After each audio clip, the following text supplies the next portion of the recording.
Bom dia, pessoal, tudo bem com vocês? Então tá bom. Olha lá, vamos todo mundo aí acordar, ficar preparado. Apostila 1, página 22, tá? Vamos lá para vocês anotarem. Se tiverem dúvidas, vamos fazer as perguntas aí necessárias. Tudo bem? Bom, primeira coisa que a gente tem que pensar nós vimos lá substâncias, misturas, lembram-se? Então, agora nós vamos estar verificando todo ou qualquer tipo de processo que envolva as misturas. Então nós vamos ter lá um paralelo, nós vamos precisar dessa bagagem lá de mistura homogênea e mistura heterogênea para fazermos, a realização do nosso tópico da aula de hoje, que é com relação à separação dos materiais, tá? Que tipos de materiais que nós vamos ter, como que nós podemos nos submeter e trabalharmos com esses tipos de materiais. Tudo bem?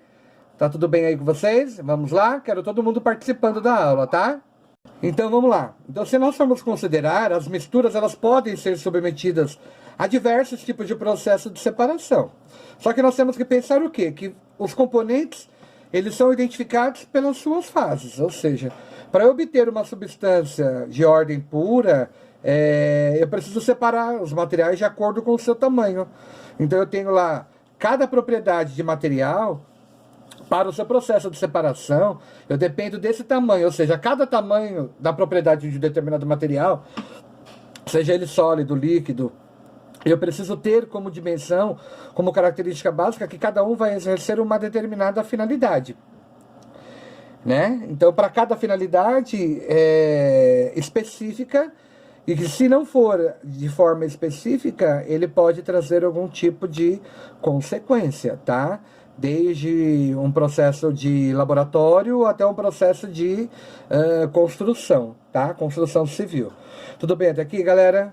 Muitas vezes as misturas que nós temos aí presente, elas acabam tendo que ser submetidas a mais de um processo de separação, né, para conseguirmos chegar ao componente do qual nós desejamos. Então, às vezes, ele precisa passar por várias etapas para chegar num objetivo do qual nós gostaríamos. Tudo bem? Uma característica bem importante, que eu acho que é bem legal para poder estar falando para vocês aí, é a característica do leite, né? O leite ele exerce uma característica de uma mistura heterogênea, mas apesar de não ser possível observar as fases, né, e dele a olho nu, né?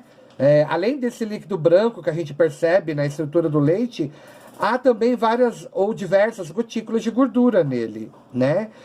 Não sendo a olho nu, mas se você, dependendo da marca, do tipo de leite, você consegue observar muito claramente a gordura que temos aí presente nele em si.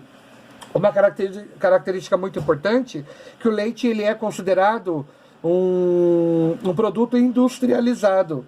Então significa dizer que, para a característica geral, a industrialização desse produto em si, neste momento do qual nós estamos vivenciando, tomar o leite pode ser um dos fatores que poderiam diminuir a resistência do nosso metabolismo, tá? É importante a composição de leite por causa de fonte do cálcio, o cálcio presente no nosso metabolismo, porém, ele não traz, neste momento aqui, ele pode trazer uma debilitação a nível do sistema imunológico por se tratar de um produto totalmente industrializado, tá bom? Então, e um dos métodos que nós vamos estar falando agora é sobre a peneiração. A peneiração, ela tem qual objetivo, né? Ela tem o objetivo de ter partículas sólidas de diferentes tamanhos, né? E elas podem ser separadas por esse método de peneiração. É importante ressaltar que nesse processo, a mistura ela passa por uma peneira, que é sempre feita, conduzida por malha, né? Com aberturas de tamanhos padronizados, do qual eu desejo reter um determinado material, né? E para reter essas partículas da qual eu desejo até mesmo selecionar. Esse método também ele pode ser aplicado para separar materiais sólidos de materiais líquidos. Eu também consigo exercer isso como forma de característica, tá? Existe uma característica dentro desse processo que é chamado de granulometria. A granulometria é um método empregado para quê? Qual função? Eu tenho vários tipos de peneiras, onde cada peneira ela exerce a aplicação de retirada do grão, mas de acordo com a especificidade que eu tenho como forma de interesse, entendeu? Então eu vou ter diversos tipos de peneiras para a retenção desses materiais. Quanto menor for o material sólido, menor vai ser esse percurso, né, dessa malha, essa ramificação, para que possa dissolver, retirar esse material em si, para eu reter esse material mais pequeno. Quanto maior for, maior vai ser o tamanho dessa malha, né, dessa peneira, para que eu possa exercer esse movimento de peneira em si. Tudo bem até aqui, pessoal? Então, o método para auxiliar nesse processo de separação dos materiais, ele é chamado de granulometria, tá bom? Essa palavra é importante, tá? Isso é muito importante para vocês aí. Tudo bem? Vamos lá, então. Então, pessoal, agora um outro exemplo que nós vamos ver, depois de peneiração e da granulometria, nós vamos observar o processo de decantação. Ele é um método que se baseia na diferença de densidade dos componentes de uma determinada mistura. Ou seja, o que eu posso retratar? É quando uma mistura tem a capacidade de ficar em repouso, né? Ou seja, as partículas elas são depositadas e elas ficam no fundo do recipiente. Então eu tenho o recipiente, eu adiciono uma composição lá presente, né? E aí eu tenho, ela fica em repouso, e conforme ela fica em repouso, ou seja, sem movimento, sem nada, há uma separação. Ou seja, vai haver uma deposição da partícula no fundo do recipiente. Aí nós vamos entrar numa questão que é muito importante, que vai ser até o colegial, que vocês vão ser cobrados aí pelos professores de química aí, sobre a característica de densidade. Isso é um processo que nós vamos levar aí para o resto da vida da gente, tá bom? Isso é um processo que vai estar aí presente sempre. Mas quando a gente tem aí uma mistura que se encontra em repouso, né? Para que o componente com maior densidade se deposite, ou seja, para que ele se sedimente, né, no fundo do recipiente. Aí em seguida, o componente menos denso, eu consigo fazer a transferência dele. Isso é muito nítido quando você tem, que você vai retirar o sangue, né? Para que não haja coagulação, né? Pode ver que depois que eles colocam dentro do tubinho lá, né? O tubinho de ensaio, tudo, eles dão uma mexidinha, porque lá dentro já tem uma substância química para auxiliar para que esse sangue não entre em processo de coagulação. Eles dão uma mexidinha, e uma vez que esse sangue ficar paralisado lá dentro, é muito nítido que vai acontecer o quê? Vai haver uma deposição, tá? Aí o que vai acontecer? A parte... Você vai ter uma diferenciação, você vai ver no meio do tubo, né? Aí você vai ver que em cima vão ficar os anticorpos, né? Que a mistura aí, a gente vai ter o plasma aí, né? Vai ser a presença de água. A água, ela vai ficar submersa na parte superior, e o sangue mesmo, os glóbulos em si, eles vão ficar depositados, tá bom? Eu vou ver se eu consigo mostrar um modelinho para vocês. É importante nós falarmos também que nesse processo de decantação, nós temos aí, até esqueci de falar, nós temos aí a decantação por um processo que eu chamo de, como eu posso dizer, por um processo de mistura sólido-líquido, né, a decantação, e nós temos a mistura também sólido-gás, tá? Como característica básica aí. Aí nós vamos estar vendo aí alguns exemplos que eu vou estar passando para vocês, tá bom? Alguns exemplos que eu posso citar para vocês aí. A decantação de óleo com água é um tipo de decantação, tá bom?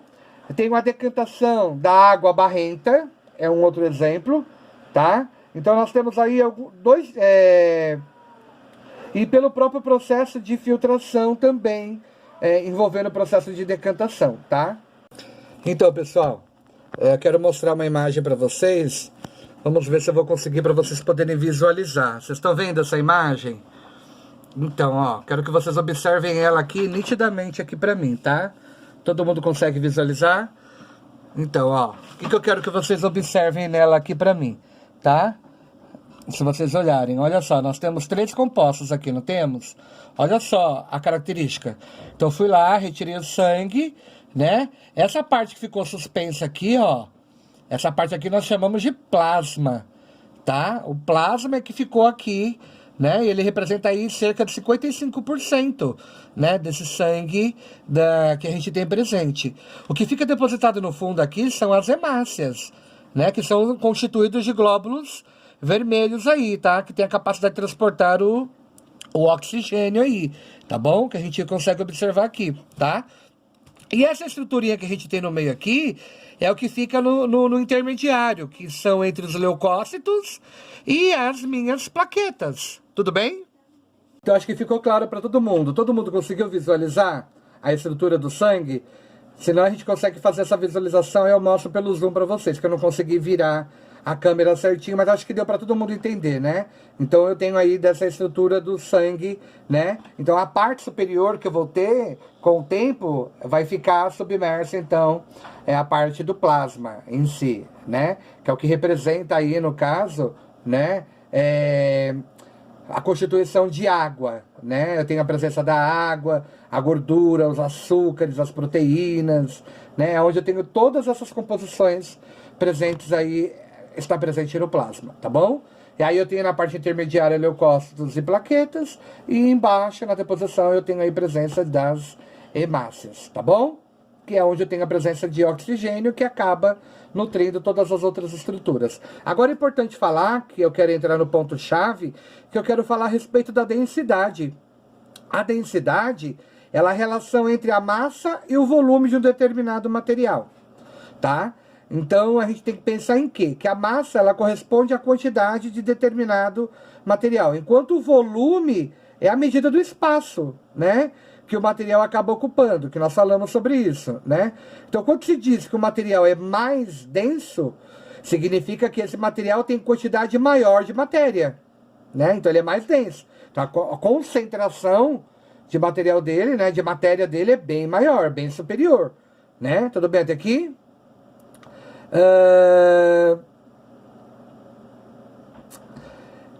E no caso de terem a mesma massa, né, por serem uma maior concentração, é que o mais denso acaba um espaço menor, tá? Vamos ver algumas características que a gente pode estar citando. Ou seja, o que a gente pode caracterizar, né, em si aí, que vai ser um paralelo do que nós já aprendemos em alguns outros momentos em si, né? O que a gente pode ter certeza é de que o material que for mais denso, ele tende a afundar. E o que for menos denso, ele tende a ficar na parte superior. Então, o plasma, ele é menos denso. Então, como ele é constituído de gordura, proteína, a maior concentração dele é de água, então ele fica submerso, né? E o sangue, propriamente, como tem a presença aí dos componentes químicos, aí com a presença de oxigênio e tudo, então ele fica mais denso, então ele fica na parte inferior aí do recipiente. Tudo bem até aqui, galera? Alguma dúvida? É lógico que quando nós vamos fazer essa relação, nós temos que levar muito em consideração a superfície da água, né, que nós estamos lidando. Nós temos que levar em consideração o volume, nós temos que levar em consideração a pressão, a temperatura. São todos fatores predisponentes que podem vir a interferir nessa condição dele estar submerso ou não, tá? Ou estar em condição de suspensão. Tudo bem até aqui? Tá? Então aqui, ó, eu trouxe um exemplo bem clássico e que acredito que todo mundo está conseguindo observar. O legal seria não ter essas estruturas no copo, tá? Mas eu não tenho um copo todo límpido para que vocês possam observar, tá? Observem aqui. Todo mundo tá vendo que tem um amarelado aqui? Por quê? Porque eu tenho uma maior concentração de água e tenho uma pequena concentração de óleo. Mas não há uma separação entre um e outro, tá? Então eu tenho o quê? O mais denso é a propriedade da água e o menos denso é a propriedade do óleo em si. Mesmo porque nessa relação eles não se misturam, são duas composições que não conseguem se agregar uma à outra. São duas composições de forma distinta. Tudo bem? Então aqui é um dos exemplos. Inclusive eu fiz o pedido, quando nós passamos por mistura homogênea e mistura heterogênea, eu fiz o pedido para que fizesse um vídeo, né, pessoal? E ninguém de vocês fizeram para mim, né? Lembram-se disso? Eu tô lembrado. Só 2 pessoas me mandaram o vídeo, né? Mas tá valendo ponto, tá? Lembrando-se que essa mistura da água com óleo, a gente caracteriza como uma mistura heterogênea. Por quê? Porque nós possuímos mais de um aspecto, né? A água e o óleo propriamente dito apresentam mais de uma fase em questão, tá bom? Agora, uma coisa que é super bacana para a gente poder retratar com vocês, para nós estarmos falando aí, é da condição quando eu estou envolvendo o gelo, né? O gelo não fica totalmente acima da superfície da água, né? E se eu for perguntar por que isso ocorre? Porque comparando a densidade do gelo com a da água, a gente pode calcular a diferença entre elas, né? Que é necessário apenas 92% do gelo, né? Para igualar a massa da água que acaba se deslocando. Ou seja, desses 92% do volume do gelo, ele fica abaixo da superfície da água, né? E apenas 8% fica acima da superfície. É por isso que os icebergs são tão perigosos para as navegações em si, né? Porque 92% dos icebergs ficam abaixo da superfície da água, né? Aquela construção que nós temos aí que envolve a questão de temperatura e de pressão, né? E em razão disso, né, que várias espécies de animais, vegetais, a gente até pode citar, sobrevivem, né? Porque, pois em épocas tão frias, né, que a gente pode citar aí, no caso para a construção dessas estruturas, a água da superfície de mares e lagos, elas congelam-se, né? E quando essa temperatura ela aumentar, esse gelo tende a derreter, né? Então, no entanto, se esse gelo nesse gelo formado, se ele afundasse, ficando no fundo dos lagos e dos mares, né? O resultado seria que dificilmente esse gelo derreteria. E em pouco tempo, né, as vidas das espécies dessas regiões estariam completamente comprometidas. Tudo bem? Agora nós vamos entrar numa questão chamada de suspensão, né? Quando eu me recorro à estrutura de suspensão, eu estou dizendo o quê? Que ocorre quando partículas sólidas não se dissolvem em um líquido e elas acabam ficando dispersas nele, né? Dependendo da densidade, do tipo de densidade dessa partícula, elas podem se depositar até mesmo na superfície do líquido ou no fundo do recipiente. Isso pode variar muito de uma estrutura para outra. Aí na apostila de vocês, na página 26, eu queria que vocês dessem uma observadinha aí. Na página 26 nós temos alguns exemplos aí bem clássicos, né? Que eles demonstram para nós aí. O polvilho que é usado na fabricação da tapioca, e nós temos que observar que a tapioca, nós temos diversos tipos de tapioca, desde a mais engomada até a menos engomada, né? Há uma variação. Pão de queijo, né? Biscoitos, tudo é obtido por um processo chamado de decantação, que a gente viu lá atrás, tá?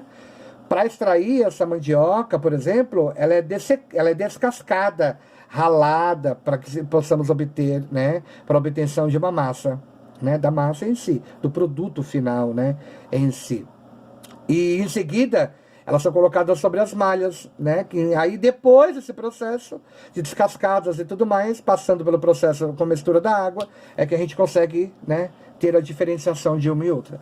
A água que é resultante desse processo aí, pessoal, ela nada mais é para um processo de lavagem, né, para ficar em repouso, né? E aí sim, quando eu tenho essa lavagem, é que eu vou ter a suspensão, né, desse polvilho em si. Aí sim eu estou decantando, né? Aí vai se decantar e depositar no fundo do recipiente. Após essa decantação, essa água ela é totalmente separada, né? E o que sobra é aquela massa branca, que é o que nós temos aí, que é o próprio polvilho em si. Ele deve ser seco, peneirado, para ser transformado em forma de pó, que é o produto utilizado no preparo de diversas receitas aí, como das quais nós acabamos utilizando. E aí tem a imagem bem legalzinha, para que a gente possa ver aí, tá bom? Tem o método aí da decantação, a demonstração, bonitinha, para que vocês possam observar, tá? A mistura de água e componentes da mandioca, né? E a mistura mantida em repouso para vocês verem como que eu consigo ter ela presente aí. Tudo bem, pessoal? Tá tendo alguma dúvida? E o manancial é bem interessante, porque ele é um reservatório onde se retira a água para o uso humano, né? Por exemplo, um rio ou uma represa, tá? Esse é um processo. Um processo de decantação que a gente pode visualizar muito bem e que está presente no nosso dia a dia é com relação ao tratamento da água, né? Porque todo o processo da retirada da água dos mananciais para a forma de tratamento, nas estações de tratamento dessa água, ela passa por várias etapas esse processo de tratamento. E o que significa dizer quando a gente passa por esse processo de tratamento desse manancial, né? Dessa água em si?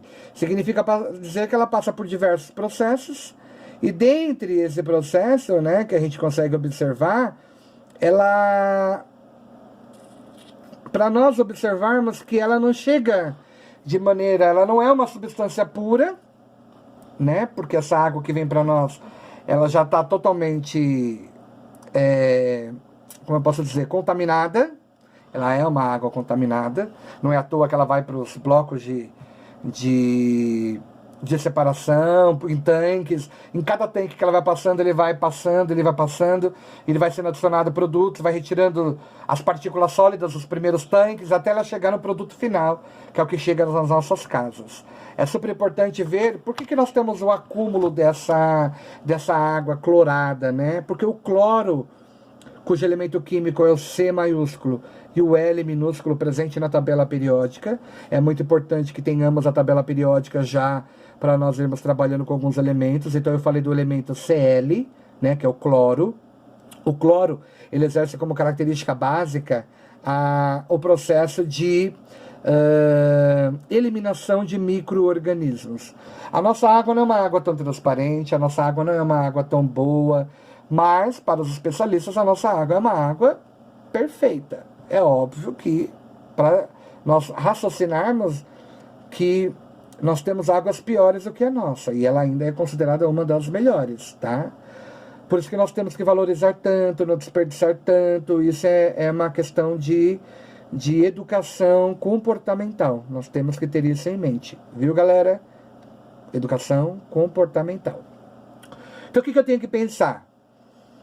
Que, como ela passa por diversos processos, o governo não teria tempo hábil, né, no caso, investimento de dinheiro, para distribuir água para toda a população. Então,